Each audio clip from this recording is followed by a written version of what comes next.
గత ప్రభుత్వంలో 5 సంవత్సరాల్లో వాలంటీర్ల ద్వారా 32,000 ఆడపిల్లలు అదృశ్యం కాబడ్డారు.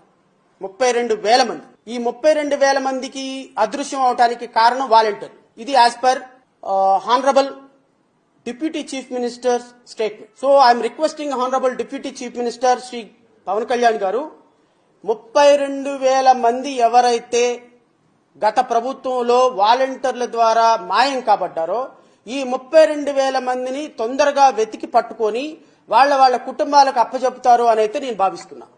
ఎందుకంటే హోమ్ మినిస్టర్ కూడా, సెంట్రల్ హోమ్ మినిస్టర్ కూడా కాన్ఫిడెన్షియల్ గా మీతో చెప్పినటువంటి అంశాలు ఇప్పుడు గౌరవ హోమ్ మినిస్టర్ కూడా మీ ప్రభుత్వంలోనే ఉన్నారు కాబట్టి, కేంద్రంలో మీ ప్రభుత్వమే అధికారంలో ఉంది కాబట్టి ఈ 32,000 మందిని వీలైనంత తొందరగా అప్పజెప్పి వాళ్ళ కుటుంబాలకు ఇవ్వగలిగితే హానరబుల్ డిప్యూటీ చీఫ్ మినిస్టర్ గా మీ యొక్క గౌరవం అత్యున్నతంగా పెరుగుతుంది.